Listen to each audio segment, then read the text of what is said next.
this guy, but he doesn't really treat me with respect, but he seems like such a nice guy, and I really want to help him. So I'm going to take off my oxygen mask, and I'm going to give it to him because I care about him.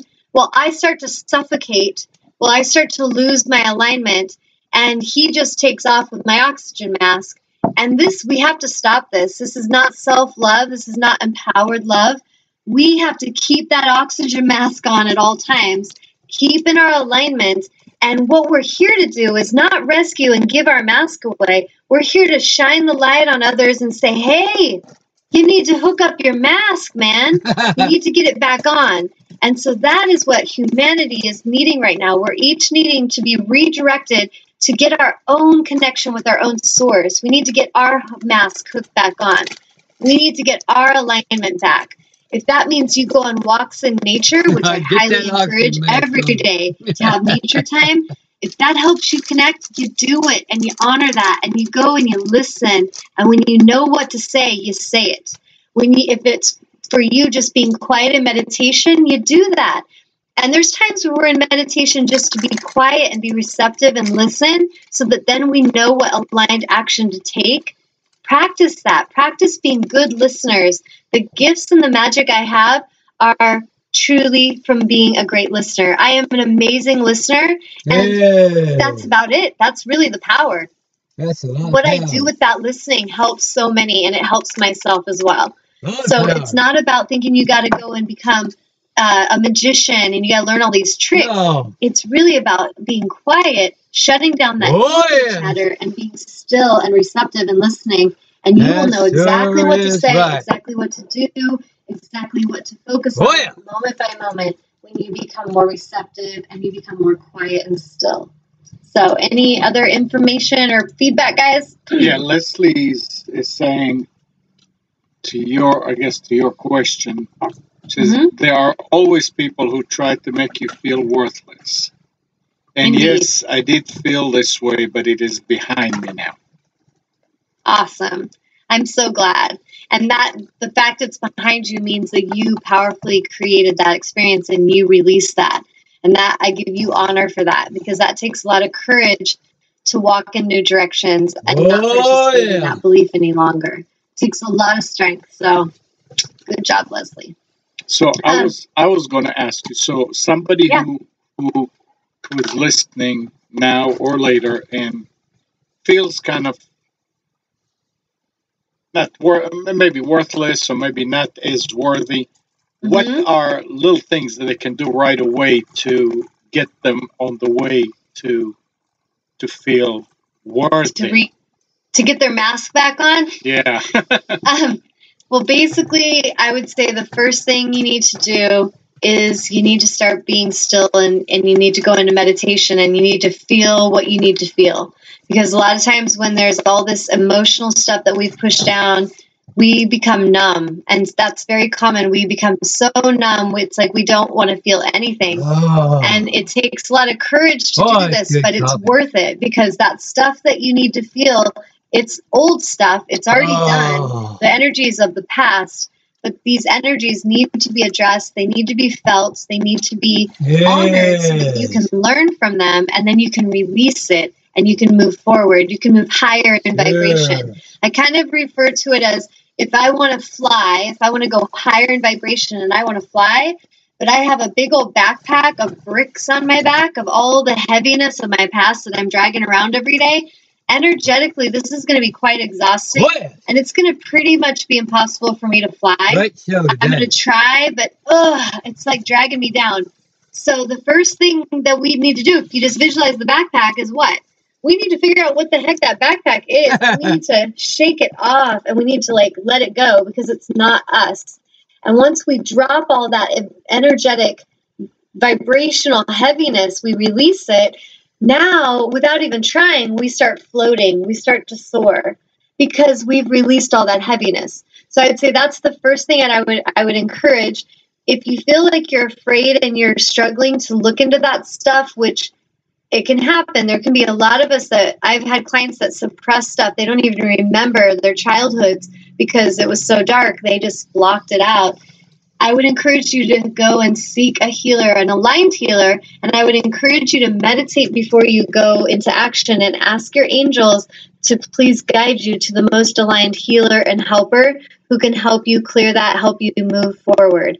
You want to come from a place of love when you ask, rather than when you're in fear and desperation, because sometimes when we're in fear and desperation, we will go to exactly that energy for guidance.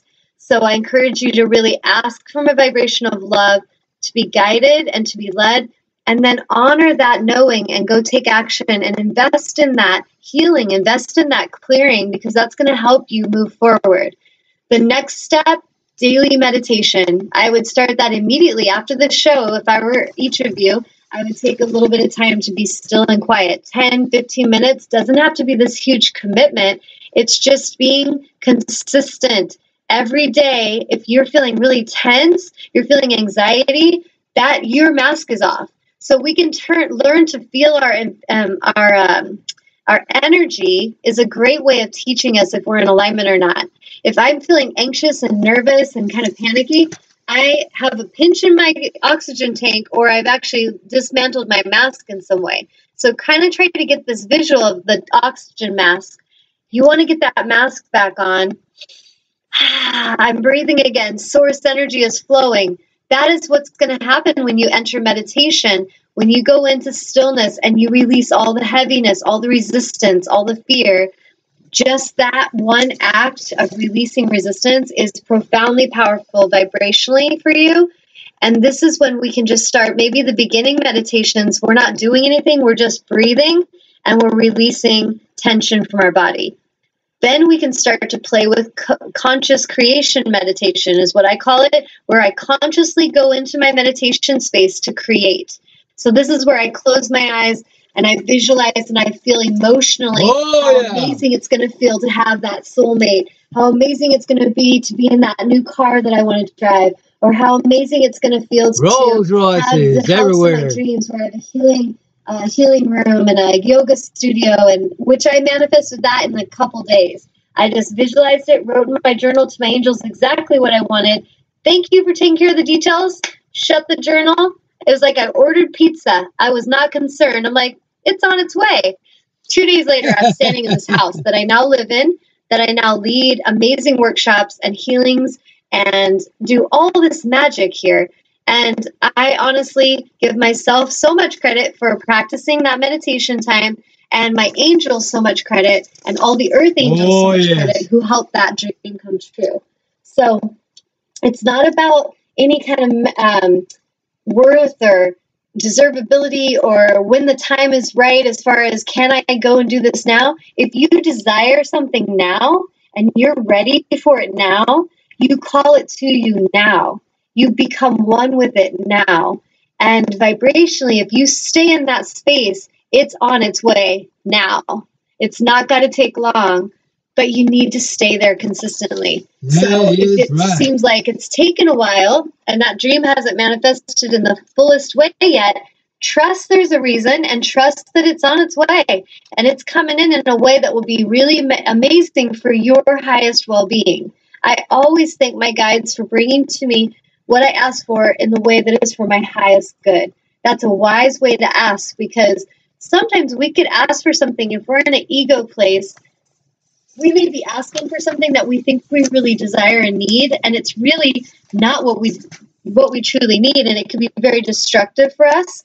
Or we may want something to happen just like this, and if it did come just like this, it could be very destructive. Like if we weren't prepared to handle that power and we called it in too fast, it could actually be our downfall. So if you trust that your guides and your angels know what you're really ready for and what you can handle, they are reading your vibration. They're assisting you. You just keep focused on your goals and dreams and thank them for bringing it in and feel it into being. Then once you're done with that feeling experience, 10, 15 minutes of meditation, you want to release it to the universe. I will bless that energy and I release it with love. And I thank the universe for orchestrating all the details for my highest good. That's it. Yes. And then you relax. I was telling a client today that people make manifesting such a difficult thing, and it's not. It is seriously as simple as ordering pizza. And here's what I'm going to tell you.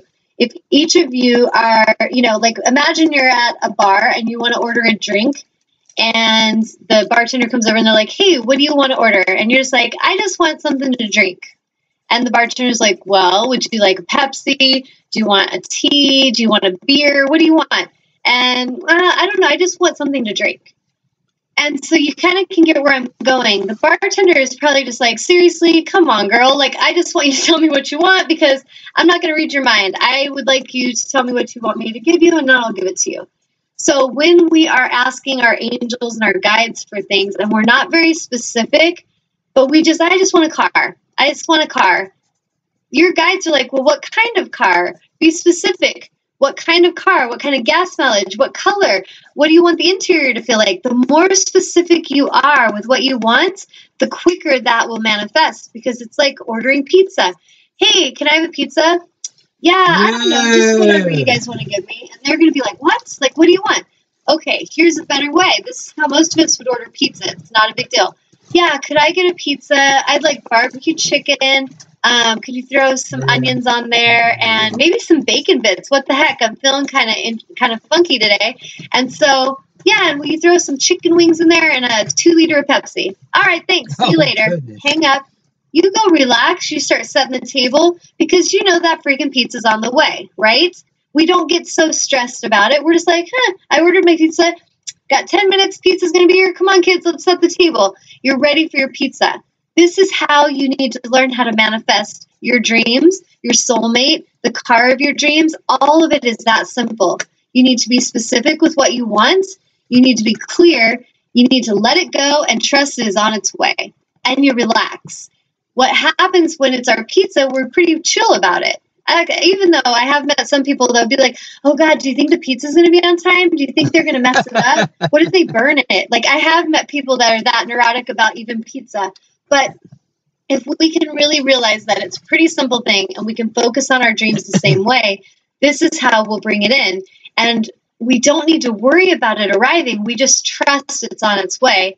We need to be specific, though. If you're saying, I just want to be rich, I really want to be rich, your guides are like, well, what does that mean to you? What is rich to you? And you need to start exploring emotionally what that means to you. Does rich mean just a lot of money? Or does rich and wealthy mean I have plenty of time with my family and all my bills are paid? Or does it mean I have a yacht in the Caribbean and a lot of women that want me? I mean, everybody's got their version of that. And so we want to be very specific with what our wealth is and what we would like. What are the goals and dreams of our soul mission and desire that we would like to have fulfilled? And what is the very specific way we'd like it to be fulfilled? Be clear, journal it if you'd like, give it to the universe, and release it and trust that it's on its way. Then start watching for the little glimmers of synchronicity that are coming in to guide you. Start watching for the little guidances that come in to say, hey, look, that's your dream, Tanya. What do you think about that? I remember when I wanted my dream car, I wanted a Prius, a pearl white Prius. And to some, that is not their dream car. This is my point. Maybe some people's dream car is a huge, big old truck, you know, with tires 5 feet tall, and that's their dream car. Not mine, but it's theirs. So for me, I was like, I want to be economically efficient. I want to be environmentally friendly. I want to have a nice car that I can tote my stuff around. I do personal training. I do different things with art. To put stuff in. But I don't want to spend a lot. I don't want to invest in this war with fuel on the planet. So that seemed like a really great focal point. Prius. Let's go for a pearl white one, gray interior. That sounds good. And when I gave very specific details of the car I wanted, I started to see pearl white Priuses everywhere. It was amazing. And I was just like, are you kidding me? There goes my car. And so what I did is I started imagining every time I see it closer, I'm like, there it is. It's coming closer. It's coming. And my friends would hear me. They're like, what is she talking about? I would get excited, like, there's my car. Oh, my God, my car. It's getting closer. It's getting closer. And I'd celebrate that. And one day an opportunity came to go to the dealer. It was like an intuitive, synchronistic day to go. I go in there. We're chatting with the guy. He's showing me cars. We test drive a car, a Prius, but it wasn't a white one. It was like, I can't remember. But we test drove one. And come to find out, I told him I really want a pearl white one, and he checked the lot, and they had one pearl white Prius, exactly in the price range I wanted to pay, everything. And I said yes, and I went and signed the paperwork. I wasn't in fear. Oh, what if the angels don't give me money to pay for it?